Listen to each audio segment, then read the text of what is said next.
Hey friends, welcome back.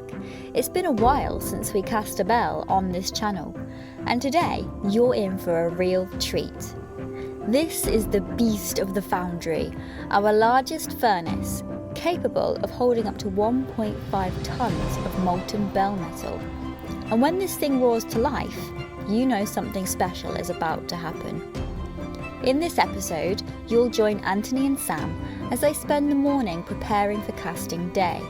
And trust me, there's a lot to do before that metal flows.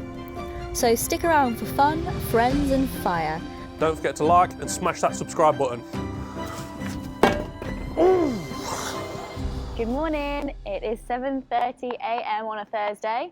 The sun is out, but it's raining a little bit, and we are going to be casting a big lot of bells today, 3 to be specific, and it's very exciting. I'm really looking forward to it. I have just arrived and the team are quite overwhelmed today. Sam, bless his heart, has had his appendix out recently, so he's not 100%, he can't lift heavy things, which means Antony has had to take on a lot of the pressure these past couple of weeks, and it has been pretty intense. So yeah, it may be quite an interesting day. High pressure, big furnace being put on, and a lot at stake if it goes wrong.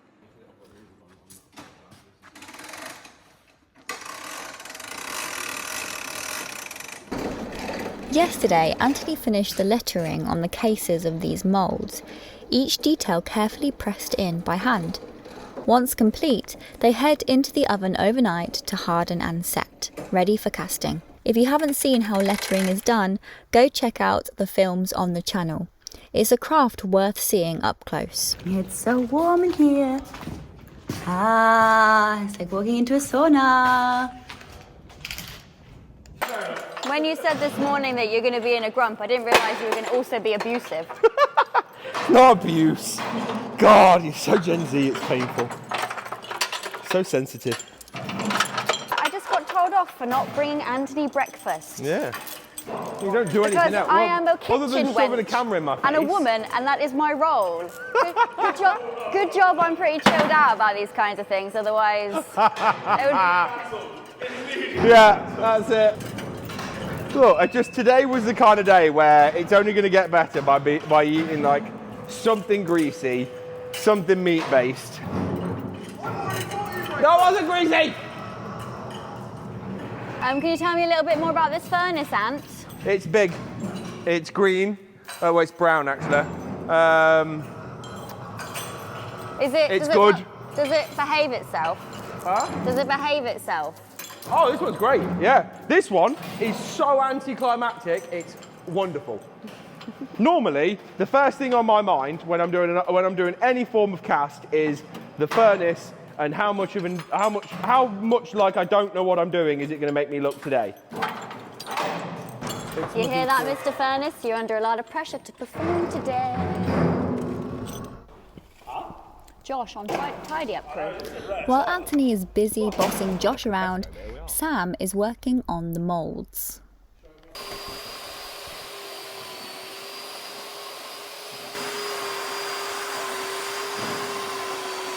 Coating the cores in a refractory coating. The refractory is what helps the sand withstand the temperatures of the molten metal once we start pouring. And that obviously helps with the finished product, because if the sand doesn't break down so quickly, then the metal doesn't run into the grains. And what's the grey stuff again? Is it the same stuff? The grey is just another type of refractory coating with a different kind of grade on the temperatures that it will withstand. And why do you burn it? Because it's an alcohol-based coating, so to burn off the alcohol in the mix will then set the paint on the mould. It'll stop it being liquid and possibly runny otherwise. But also, once we then start to pour, if we don't burn it off, it will burn off once the metal touches it, because that will ignite it as well. I can't remember the last time we cast a bell. Yeah. Ironically, for our job, it's been quite rare this year. 1, 2, 3, 4, 1. Right, I need an extra 77. Yeah. More.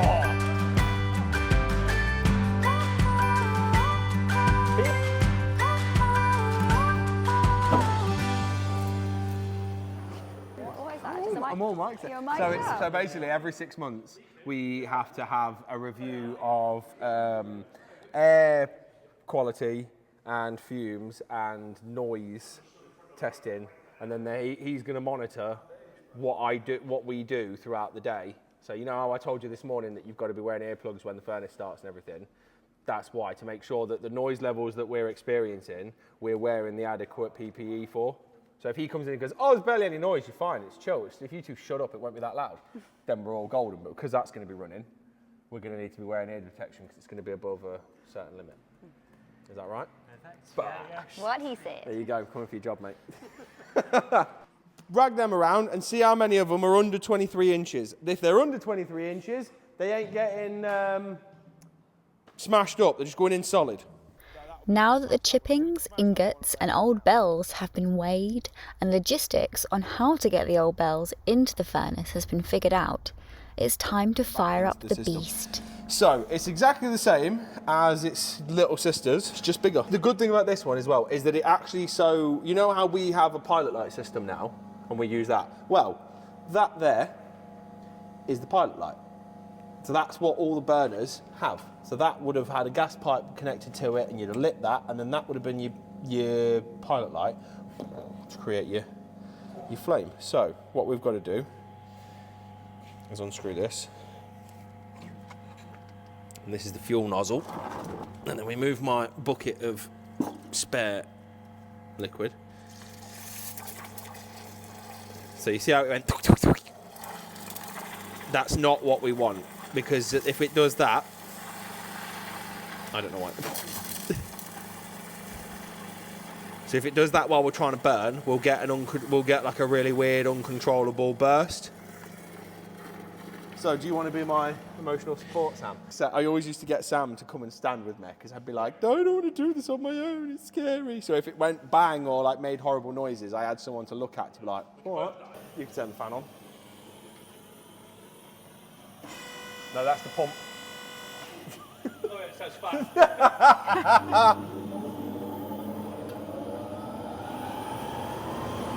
So it's kind of loud, but it's not like... This is heavenly. I know, it's nice, isn't it? It's kind of loud, but it's not like wild.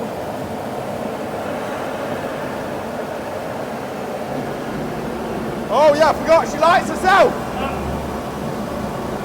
Literally just got to crank the valve like the tiniest little bit. And she's like, I didn't turn the smoke alarm off. Shit. It's on now. Over. Oh, baby girl. It's fine, it's fine, it's fine. She's lit, she's lit, she's good, she's good, she's good. Go get the smoke, go get the smoke alarm. Go get the smoke alarm.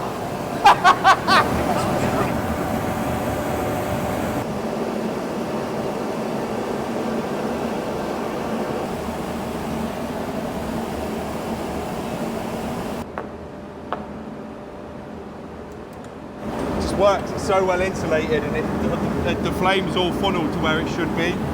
So it just works exactly as it needs to. It can take a few hours to reach the right temperature for the bell metal to be added, which gives us plenty of time to join the newly lettered cases and moulds together.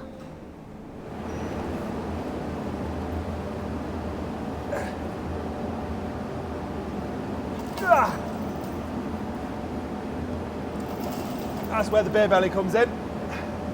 That looked hard. It's Foundry strength.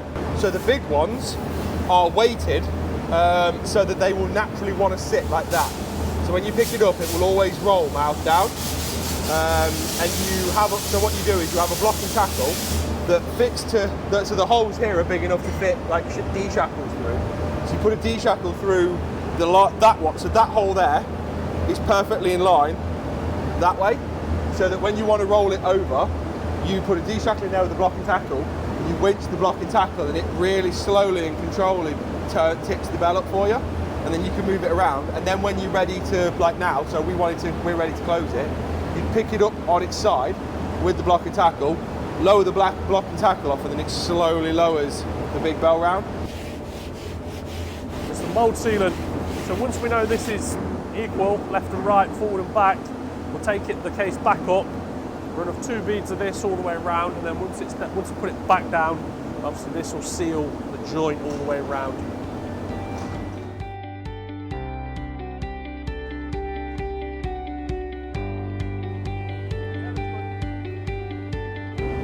Oh, it looks tight. I forgot how long these take. Oh my god!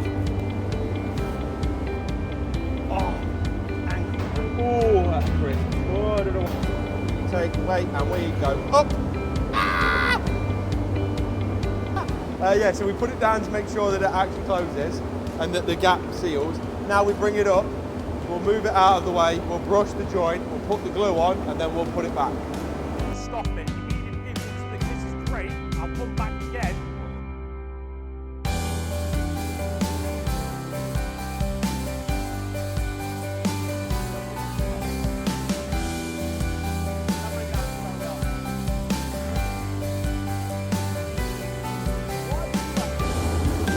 And again. Ow! Whoa!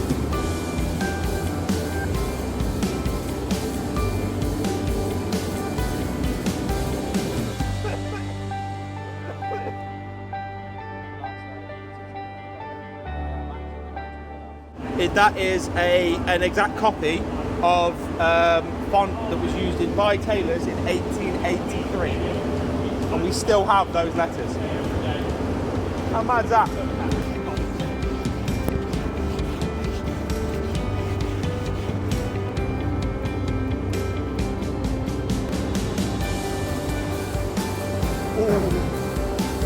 Oh, that was close.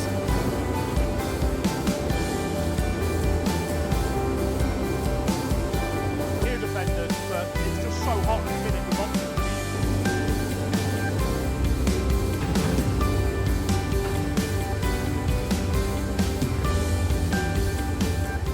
Next time, the reason for the huge hole in the sand is revealed, metal is added to the furnace, and you get to see the bell cast in action. If you don't want to miss it, make sure you hit that notification bell, and we'll see you next time. Bye for now.